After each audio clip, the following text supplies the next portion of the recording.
All right, joining us from our Abuja studio is the author of the Letterman and editor-in-chief of Premium Times newspaper, Musikilu Mojeed. Good morning. Thank you for joining us and congratulations on the launch of your book. Yeah, thank you so much for having me, and good morning, viewers. I'd like to understand why you decided to take up this project of putting together former President Olusegun Obasanjo's letters, and how you were able to access some of these letters that is termed secret. As I said in the preface to the book, I came by this project by accident. I had visited Obasanjo in Abeokuta sometime in 2014. And then after we finished the interview that I went for, I asked him about progress on the library he was building. And he offered to take me on a tour of the project to see the progress that had been made at the time. And when he took me around, then we visited a particular building holding the archives for the library, which was still being built at the time. It was not open to the public at the time. And so I saw a lot of artifacts, a lot of documents, thousands of books. But I was especially more fascinated, interested in the letters, because I thought that could form the basis of exclusive stories for our paper. And so even though I had no time on the day to look through the letters, I made up my mind that I will return to that archive, to the library, to conduct research and see what I could find that could pen our newspaper some strong stories. But when I returned, maybe in 2016, when I was able to now return there to commence research, what I saw surprised me. The letters that I saw, and I realized that they were so historical and significant, and that they needed to be narrated into a book. That was how I came about the project.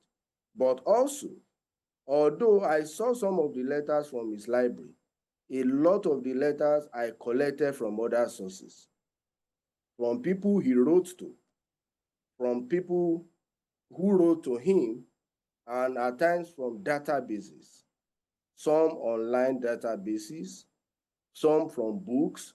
So that's how I collected some of those letters. But as you know, this book is completely unauthorized.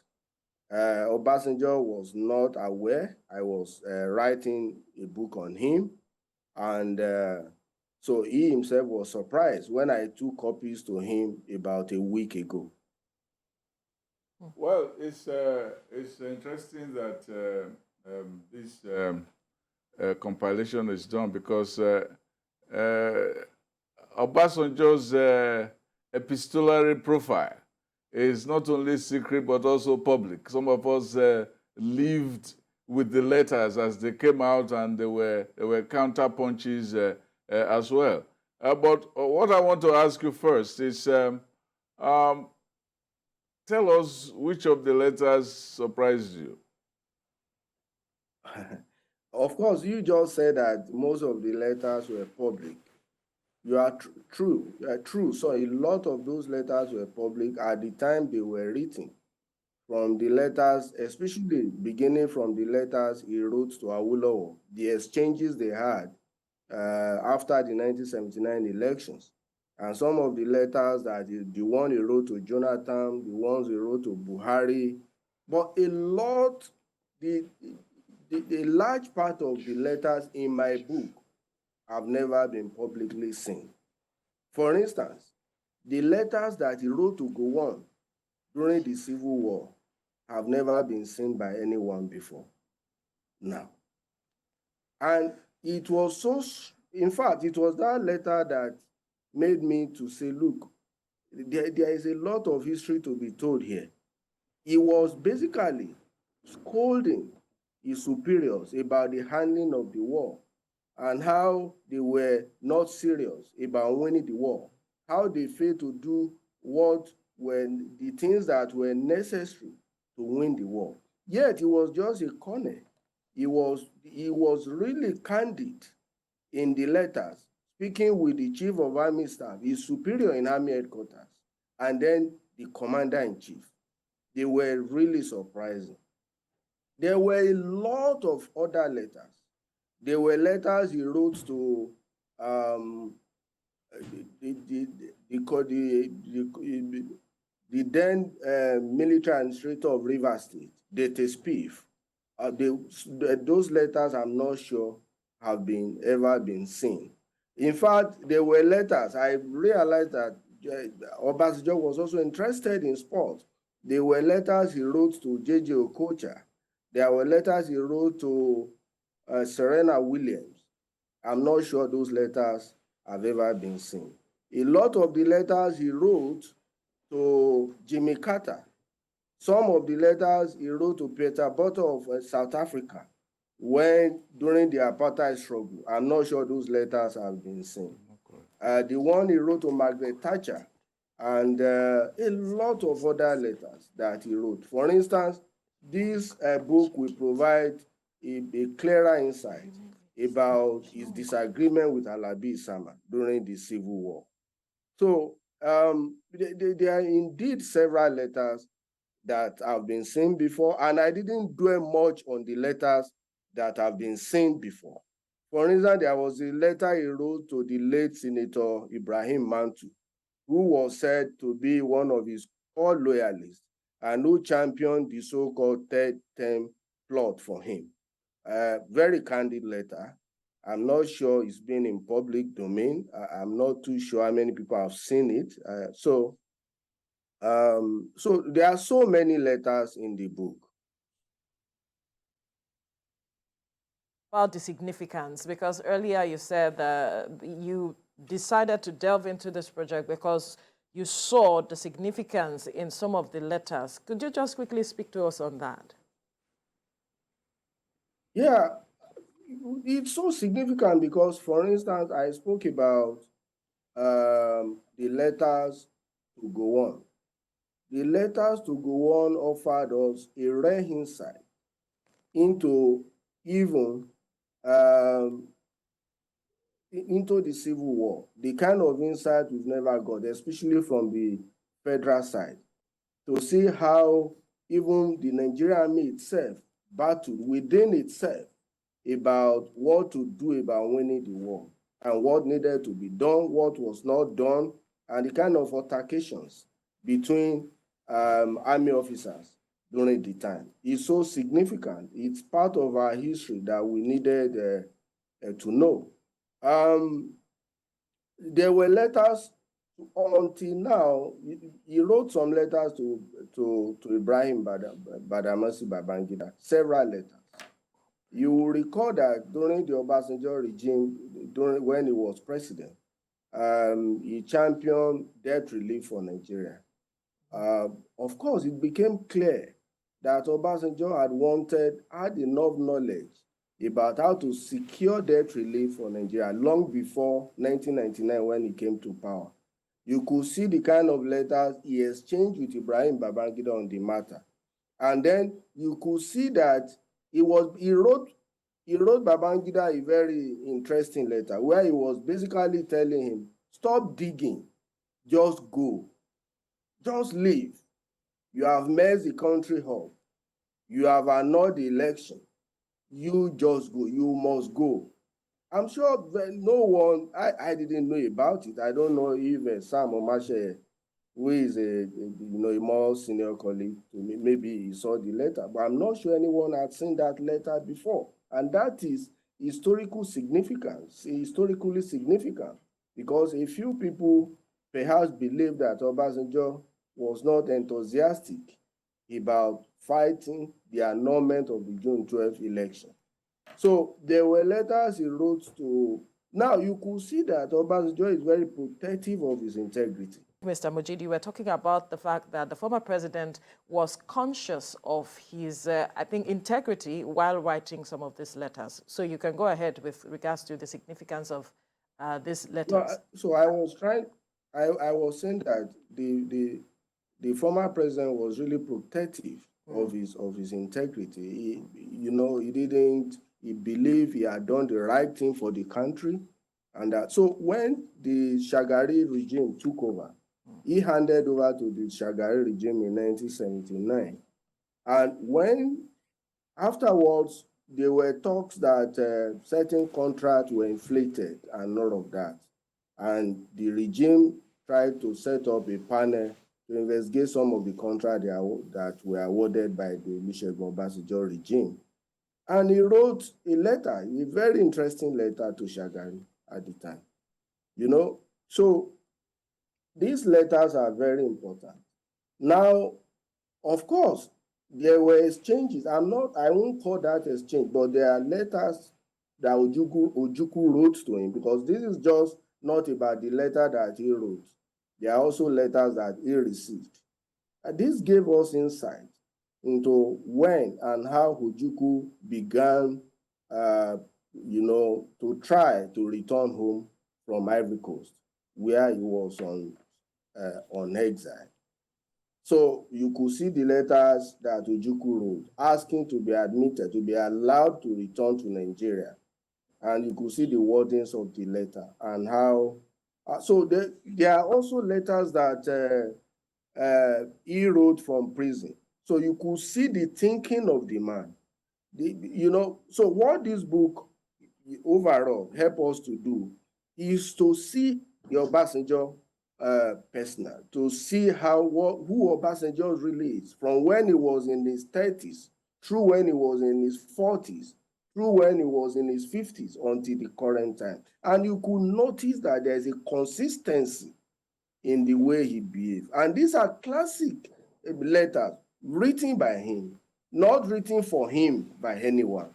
So the letters in this collection take us through the history of our country, as exemplified by the roles played by Obasanjo, and even the history of our continent, especially the role Obasanjo played in the liberation struggle across Africa and in the war against apartheid, and even in engaging with the American government. I think that this book of Obasanjo's letters will be very fascinating. But what I want to say is that some of those letters that were written were perceived in the public, especially those ones that were in public, were perceived as actually letters of mischief. We recall this exchange with Awolowo, his exchange with Alabi Sama, who Alabi Sama even elaborated in his own book, The Tragedy of Victory. His exchange with Wole Soyinka, which was very stormy on the front pages of newspapers, in which it seemed to Soyinka and to some people read it that Obasanjo was playing mischief with Nigeria, and that when he wrote his letters, he tried to take advantage of discontent in the land in order to play down the people of his wife. Was accused of PhD, that is, pull him down. And that people thought that Obasanjo was not acting as a statesman, was acting as